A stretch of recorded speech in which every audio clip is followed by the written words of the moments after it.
పదే జగన్మోహన్ రెడ్డి గారు ప్రతి సభలోనూ ఒక ముఖ్యమంత్రి స్థాయిలో ఉండే వ్యక్తి పవన్ కళ్యాణ్ ఉద్దేశించి కారులను మార్చినట్టు పెళ్ళాలను మారుస్తాడు, 3 పెళ్ళిళ్ళు 4 పెళ్ళిళ్ళు అంటూ బహిరంగ వ్యాఖ్యలు చేయటం అనేది అవతల వ్యక్తికి సింపతి తెచ్చిపెడుతుంది, నీ మీద నెగిటివిటీ తెచ్చిపెడుతుంది. పైగా సీఎం స్థాయిలో ఉన్న వ్యక్తి బహిరంగంగా అలా మాట్లాడొచ్చా? అది పవన్ కళ్యాణ్ ప్లస్ అయింది కదా. డెఫినెట్గా ప్లస్ అయింది, దాన్ని ప్లస్గా చేసుకున్నాడు కూడా. ఇప్పుడు చిరంజీవి అలాంటి సందర్భం ఒకటి, చిరంజీవి వచ్చి సార్ సార్ సార్ అన్న టికెట్లది అదేదో చిన్న వీడియో క్లిప్ పెట్టినాడు. అంతకుముందు మాట్లాడినది అన్ని పక్కకు పోయినాయి. ఆ క్లిప్నే చూసి మా అన్నని ఇట్లా అంటారు ఇది అంటారు. పవన్ కళ్యాణ్ ఒక స్టాండర్డ్గా ఉంటాడు అనేది ఒక మాట మీద ఈరోజు ఏది చెప్తాడో దాన్ని మళ్ళీ కంటిన్యూ చేస్తాడని ఏం లేదు. ఎందుకంటే చంద్రబాబుని ఎలా తిట్టాడు, బీజేపీని ఎలా తిట్టాడు, లేకుంటే అందరిని ఎలా తిట్టాడు, మళ్ళీ ఇప్పుడు ఎలా పొగుడుతున్నాడు, మళ్ళీ ఎలా తిడతాడు, ఇవన్నీ అతను వదిలే. కానీ మీరు అంటున్నట్టుగా భారతీయ సంస్కృతిలో భాగంగా అలాంటివి తప్పు అని చెప్పే ప్రయత్నం చేసినట్టు, కానీ ఆ చెప్పే విధానం అనేది ఆ పద్ధతి కాదు అని నేను అనుకుంటున్నాను. మేబీ దానివల్ల కూడా పవన్ కళ్యాణ్కి అడ్వాంటేజ్ అయి ఉంటుందని నేను అంటున్నాను. అందుకే పోటీ చేసిన 21 స్థానాల్లో 100% స్ట్రైక్ రేట్ ఇప్పుడు గెలవటం అనేది నేనేమంటే జగన్మోహన్ రెడ్డి గారి ఏ విధంగా ఒక సక్సెస్ స్టోరీగా మనం చెప్పుకుంటాము, పవన్ కళ్యాణ్ కూడా ఒక సక్సెస్ స్టోరీనే. ఎందుకంటే నిలబడిన అన్ని చోట్ల ఓడిపోయి ఒక ఎమ్మెల్యేతో గెలిచి ఆ ఎమ్మెల్యే కూడా పక్కకు పోయి 2 చోట్ల ఓడిపోయి కూడా తిరిగి బౌన్స్ బ్యాక్. సరే అతను ఏదో నా వ్యూహం నాకు ఉంటుందన్నాడు, సరే అతనిలాగా ఎవడు మాట్లాడలేదులే, అంటే కులాల పరంగా కానీ మతాల పరంగా అంత ఓపెన్గా మాట్లాడి నా కులం నాతో ఉండాలా అనే మనం.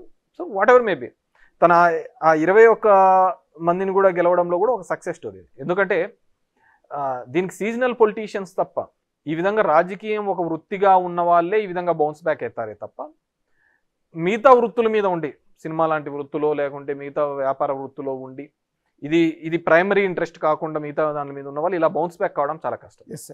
కానీ it's a success story of Pawan Kalyan అని చెప్పుకోవచ్చు.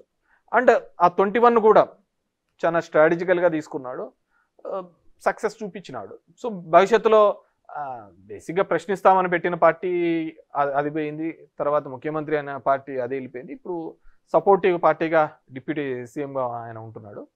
We have to wait and see ఇదే కంటిన్యూ అవుతాడా, మరి ఎలా ఆ సీట్లోకి రావడం. ఇప్పుడైతే నేను లేదు 10 ఏళ్ళుగా చంద్రబాబే ఉండాలని ఆయనే అంటున్నప్పుడు, so we can't expect him in CM seats. వాళ్ళ ఫ్యాన్స్ కానీ వాళ్ళ కమ్యూనిటీ కానీ ఏదైతే మా వాళ్ళలో ఒకడు ఆ ముఖ్యమంత్రి సీట్లో కూర్చోవాలి అని కోరుకున్నారో వాళ్ళది ఇప్పట్లో నెరవేరే కార్యక్రమం కాదు. వాట్ ఎవర్ మేబీ జగన్మోహన్ రెడ్డిని ఓడించడానికైతే ఖచ్చితంగా పవన్ కళ్యాణ్ అనే వ్యక్తి లేకపోతే తెలుగుదేశం అనే పార్టీ ఇప్పటికీ కూడా జగన్మోహన్ రెడ్డిని ఓడించలేదు. 40 సంవత్సరాల Telugu Desam party minus Pawan equal to 0 అంతే, దాంట్లో వేరేది లేదు. భవిష్యత్తులో పవన్ కళ్యాణ్ చంద్రబాబు కలిసి ఇదే విధంగా వెళ్తారనుకుంటున్నారు? అంటే 15 ఏళ్ల పాటు ఉంటామని చెప్తున్నారులే, కానీ రాజకీయ నాయకులు అనే నేను ఇంతకుముందు అన్నప్పుడు కుటుంబంలో ఉన్న వాళ్ళే ఆత్మలు పరమాత్మలు అనే వాళ్ళే వెళ్ళిపోయిన తర్వాత ఈ బాంధవ్యాలు బంధుత్వాలు ఏం కలుస్తాయి? అదే నేను అంటుంది, ఎవరికైనా రాజకీయాల్లో డైనమిక్స్ మారుతూ ఉంటాయండి. సో ఇతను ఇప్పుడు మొట్టమొదటిసారి పవర్ చూశాడు. సో ఆ పవర్ చూడాలి అని తన ఫ్యాన్స్ కానీ తన కమ్యూనిటీ వాళ్ళు కానీ కోరుకుంటున్నప్పుడు ఆ విధమైన అడుగులు వేయచ్చు. బీజేపీ ఉన్నప్పుడు ఏదైనా జరుగుతుందండి. షిండే అనుకున్నారా అక్కడ అవుతాడని చెప్పేసి చేసినారు కదా. సో బీజేపీ అనేది ఒక కొత్త ఒరబడిని తీసుకొని రావడం జరిగింది. రాజకీయాల్లో ఒక 3 వ్యవస్థలతో మనం ఎట్లాంటి క్రీడనైనా ఆడుకోవచ్చు, ఎలాంటి రాజకీయ క్రీడనైనా ఆడుకోవచ్చు అనేది బీజేపీ సక్సెస్ఫుల్ ఫార్ములాతో నిరూపించింది. ఈవీఎంస్ మీద నేను మాట్లాడుతున్నప్పుడు కానీ దీనిలో మాట్లాడుతున్నప్పుడు ఇప్పుడు మహారాష్ట్ర ఎలక్షన్ చూసాం. ఖచ్చితంగా 6 నెలల కిందట జరిగిన ఎంపీ ఎలక్షన్స్లో బీజేపీ వాళ్ళ కూటమి 10 సీట్లు వచ్చినాయి, 30 అగెనెస్ట్ కాంగ్రెస్కి వచ్చినాయి. ఏమంతా 5 నెలల్లో మారిందని చెప్పి 225 సీట్లు వచ్చినాయి చెప్పండి. దట్టు షిండే నాయకత్వంలో ఎలక్షన్స్ పోయినారు. అక్కడ ఏమంత డెవలప్మెంట్ జరిగింది, ఏమంత అద్భుతాలు జరిగాయి. So there is some manipulation is going on. ఎందుకంటే నేనేమని నమ్ముతానంటే ఈ ఫోన్ అనేది ట్యాప్ చేయాలనుకున్నప్పుడు ఆ మిషనరీ ట్యాప్ చేయడం అనేది పెద్ద విషయం కాదు. అంటే మొన్న ఆంధ్రప్రదేశ్ ఎన్నికల్లో కూడా ట్యాంపరింగ్ జరిగిందని నేను పూర్తిగా నమ్ముతాను. అలా నమ్మకపోతే సుప్రీంకోర్టు ఇచ్చిన గైడ్లైన్స్ ప్రకారం ఎస్ఓపి కౌంటింగ్ చేయాలి, ఈవీఎంలు అనేది కౌంట్ చేయాలి అని ఇచ్చినప్పుడు దానిలో ఎంత ఉండాలి అనేది వీళ్ళు ఆ పద్ధతి కాకుండా మొత్తం అదంతా 0 చేసి మళ్ళీ ఓట్లన్నీ వేయించి అవి ఎంచుతామనే పద్ధతికి ఇప్పుడు వాళ్ళు కొత్త ఎస్ఓపి తీసుకొని వచ్చినారు, స్టాండర్డ్ ఆపరేటింగ్ ప్రొసీజర్స్. నేనేమంటే ఒక హుండీలో లెక్కేయాలన్నప్పుడు హుండీలో ఎంత డబ్బు ఉందని లెక్కేయాలి, కానీ హుండీ డబ్బులన్నీ పక్కకేసి నువ్వు మళ్ళీ డబ్బులు వేసి అది ఎంచుతామంటే ఎట్లా సేమే ఉంటుంది. ఎలక్ట్రానిక్ గ్యాడ్జెట్స్ అనేది ఏది వాడినా కానీ అది కాంప్రమైజ్డ్ అవుతాయి. 2019లో మీకు 151 వచ్చినప్పుడు కూడా టీడీపీ అదే ఆరోపణ చేసింది. డెఫినెట్ గా Something ఏదో జరిగింది. నేను అప్పుడు మాకు 150 రాని, భవిష్యత్తులో 170 రాని, ఇంకోటి రాని, కానీ ఎలక్ట్రానిక్ మిషనరీతో ఓటింగ్ అనేది జరగకూడదు అనేది నేను ఫమ్ గా బిలీవ్ అవుతాను. ఇప్పటికైనా మారాలి. ఎందుకంటే నేను నిన్న కూడా చెప్పాను, ఈ దేశంలో ప్రజాస్వామ్యం అనేది పెద్ద బూతుగా అయింది. ఎలక్షన్స్ అనేది ఒక హేళనగా అయింది. ఎప్పుడో టీఎన్ శేషన్ కాలంలో మనం చూసాం ఎలక్షన్ కమిషన్ కంటే అంత రైట్స్ ఉంటాయి, అంత పవర్స్ ఉంటాయని.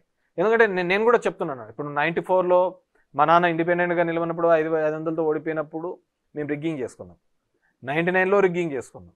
ఆ రోజు పేపర్ మీద ఉంది కాబట్టి రిగ్గింగ్ చేసుకుంటున్నాం. ఇప్పుడు మారింది, టెక్నాలజీ మారింది, ఈవీఎంస్తో రిగ్గింగ్ జరుగుతున్నాయి. అంతకంటే వేరేది ఏంది కానీ లేదు. 75 సంవత్సరాల మన ఇండిపెండెన్స్ అవ్వచ్చు, రాజ్యాంగం వచ్చినా కానీ ఇప్పటికీ కూడా చట్టాలు ఎప్పుడూ కూడా అధికారంలో ఉన్న వాళ్ళకి అది చుట్టంగానే ఉంది తప్ప ఎక్కడే కానీ రియల్గా నడుస్తోంది అనేది ఎక్కడా కానీ జరగటం లేదు. నేను దాని మీద స్టిక్ అయి ఉంటాను. అసలు ఓకే, ఇప్పుడు మీ కాన్స్టిట్యున్సీ వద్దాం.